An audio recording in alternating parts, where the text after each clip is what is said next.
to Leo's Running and Racing on TVSB Channel 17 in Santa Barbara. Today I am in Canada, in Vancouver at the BMO Marathon Expo. Enjoying myself, seeing all the new products, and I'll be featuring some of the new products on this show today. Hope you enjoy the show and have a great run today. We're talking to Coach John Stanton. John, you're very famous in the running world. You've got a lot of books here. You've written books about walking and running.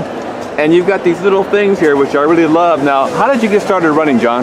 Well, I got started running because I was a born-again runner. I was 238 pounds and a smoker, and got running in order to lose the weight. I quit smoking, lost the weight, and went on and ran over 61 marathons and done 3 Ironman. And along the way, I became a coach too. Today, I think of myself more as a coach. Now, what do you tell people out there that want to run a race? How do you inspire them? Well, number one is think of your race is all about celebration of your training. You know, the hard work is done in your training. Race day is a day of celebration. It's like graduation day from school. You get to medal, you get your picture taken, you get to throw your hat in the air, just like graduation. So don't look at it as a daunting, fretful task that you've got to do. Look at it as something that's going to be enjoyable, and make sure to smile at that finish line and look good in that finishing photo. That's right. Don't look down at your clock. No, don't look at the clock or you get a picture of the top of your head. The other thing we came up with is these pace bands. Early on when I was running, in order to run your optimally best time, you want to run an even pace all the way through. So to do that, I used to rate my splits on my arm.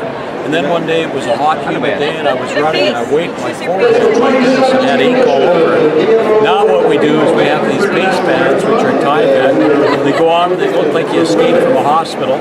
But then you've got your split times for each mile or each kilometer, and that way you know that you're right on pace.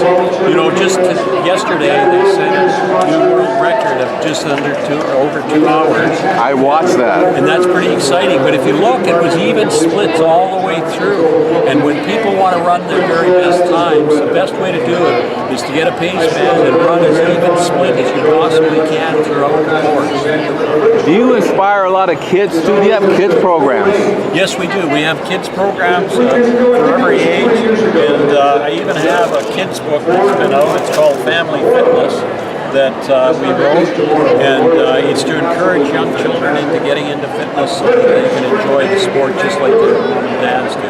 So John, where do they get the book at? Is there a website we can order it at? Go to it's Penguin Books, so they can go to Amazon.com or they can go to Penguin Books. It's available there, or they can drop into any of our stores, the running room stores. They all carry them as well. All the running stores across the country. Well, John, thank you so much for all you do and your inspiration, and you have a good race anytime you race. All right, well, we'll see everybody at the finish line. Be sure that you arrive there upright and smiling. All right, John.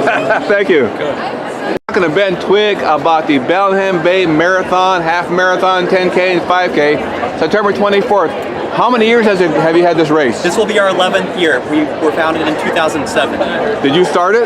No, I was not in Bellingham yet. This will be my 6th year involved and my 4th year as race director.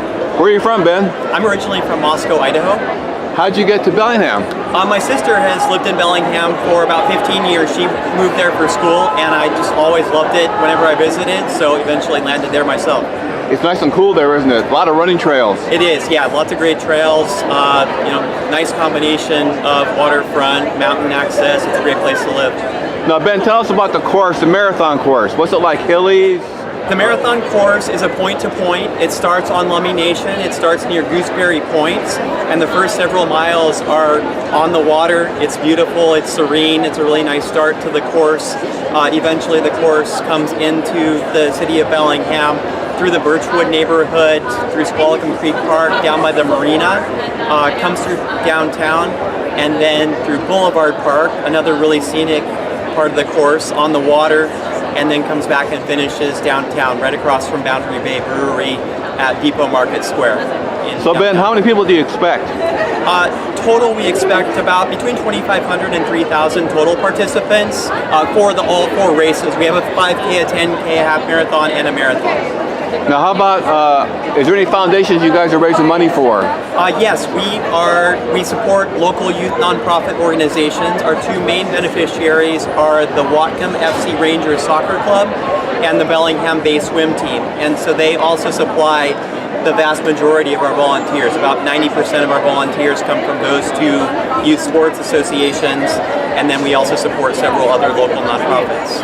Are there a lot of kids participating in racing these days, like running? That's a good question. That's an area where we're trying to get more plugged into the schools, especially. We have some kids, but it tends to be more adults in our races, but we're sort of working on adding more kids and more youth programs associated with our races. Is there a website we can go to, Ben? Yeah, BellinghamBayMarathon.org. And is there a Facebook page? Yes, on Facebook and Instagram and Twitter, we are at Beham Bay Marathon. Now, you also have a lot of runs out of the stores there in Bellingham, don't you? Yeah. Fairhaven Runners? Yeah, Fairhaven Runners and B-Bay Running are the two main local running stores. We've worked with B-Bay Runners more over the years, but Fairhaven Runners is obviously an excellent store as well. And what kind of shoes do you wear? I personally wear New Balance. Zontes, just got these last week and I love them. And have you seen the Boston movie yet? I have not. It's coming Tuesday. Yes. To Bellingham. I'll be there. Really? I studied already once. Great. You'll love it. I would love to. Is it Pickford or where is it? Barclay Street. Okay, yeah. That's good to know. That's great to know. I did not realize that, so I'll be there. We'll see you there. Okay. Thank you, Ben Twig. You're welcome. Thank you. Talking to Peter in Vancouver, British Columbia about shoes. Got to have a good pair of shoes, right? Absolutely. It makes all the difference for your run. That's right. Now, these Sawming shoes, are they new? Relatively new in North America. The company started in 1991 in Sweden by Boris Soloming. He was an ex-NHLer and went back to start a sports company at home. So very big in Scandinavian countries, but only been in North America about 3 or 4 years in the running side of things. Is there a lot of runners in Scandinavia? Definitely, absolutely. A lot of adventure races, a lot of runners, yeah. Do you run a lot in Sweden yourself? I do, absolutely. Not in Sweden that much, but a lot here, yeah. So what's a favorite shoe that you use, Peter? My favorite shoe to run in would be the En Route, which is this guy here. 6 mil offset, very, very cushioned.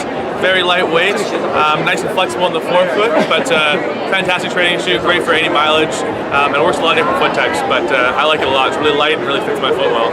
And you have a racing flat over there. I do have. That's a lightweight racing flat. Wow. Incredibly lightweight, and the nice thing with this one too is if you're running at night, it's all reflective, so it lights up, keeps you safe, keeps you comfortable, and quite durable for a shoe that's this light as well. So yeah, they've been awesome. Done really well for us for sure. And they're called what? It's called the Race 5. Ah, clever. Everything in Sweden's very literal, so if you have a racing shoe, it's called the Race. If you have a shoe for running lots of miles in, it's called the Miles. And you know, you have one that's for going en route to something, it's going to be called the En Route. So I'll be darned. Very literal company. Yeah. So is there a website they can go to? Absolutely, so soloming.com. Okay, and your last name, Peter? Peter Worthington. Thank you so much, Peter. Thank you so much, man. Appreciate it. We're talking to Nadine about teen diabetes in Canada. Nadine, what's this all about? It's a national activity fundraising program for diabetes in Canada, and our runners fundraise to be able to run with us. They change their lifestyle and get active, and all of it raises money for research and cancer services for people living with diabetes. Is there a lot of people in Canada with diabetes? Yeah, at the moment we're looking at about 11 million Canadians with either pre-diabetes or diabetes. Wow. So what is a diabetic, what are the symptoms of diabetes? Many symptoms. One of them is you're thirsty all the time.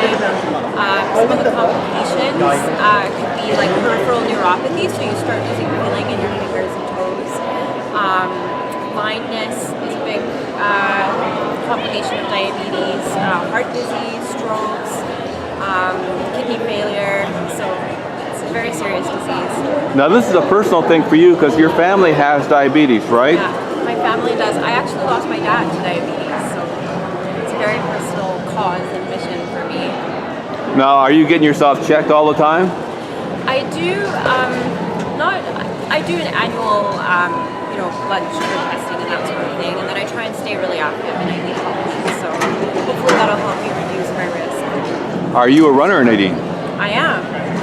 Are you going to run this race? There's a race. Is there races that help raise money? Definitely. So Team Diabetes participates in lots of the events across Canada, and then we also run an international event. So this year we're going to be in Iceland, Portugal, Dublin.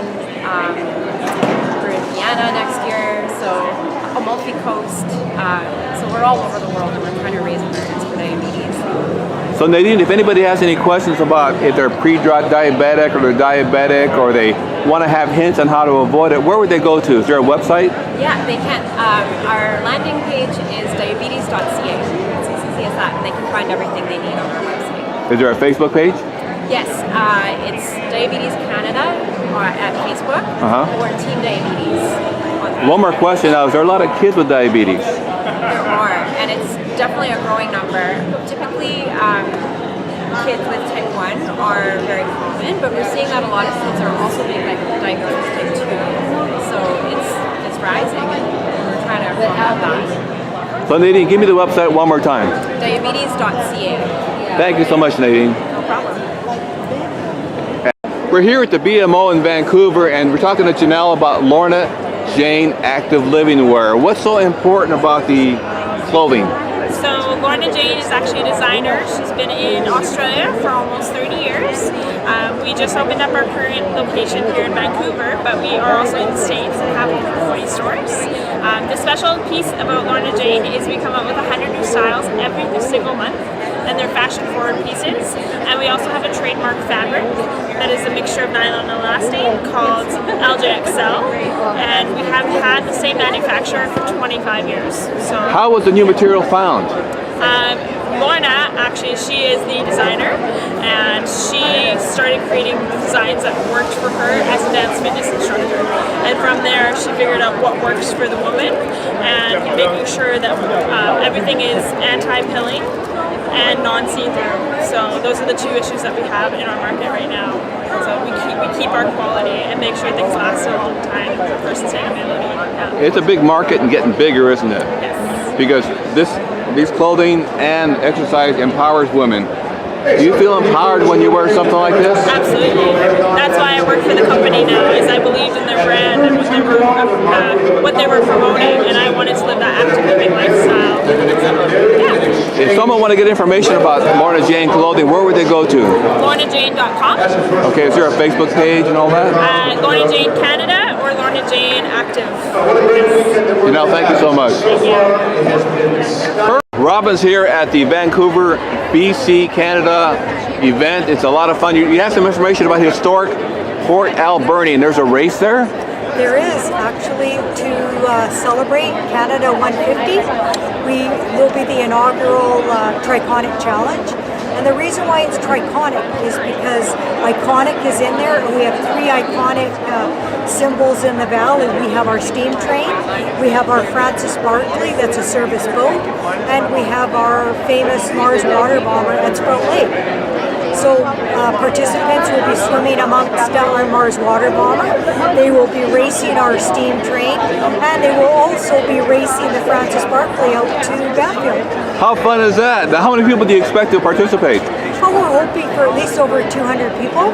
Our Race the Train run has been going on for quite so many years, but this year we wanted to actually do a triathlon. So this is how we've come up with something so iconic for the valley. What date is the event, Robin? Well, because it's over the Canada Day long weekend, we've got the 1st, 2nd, and 3rd. Excellent. It sounds like a lot of fun, Robin. Are you going to run it?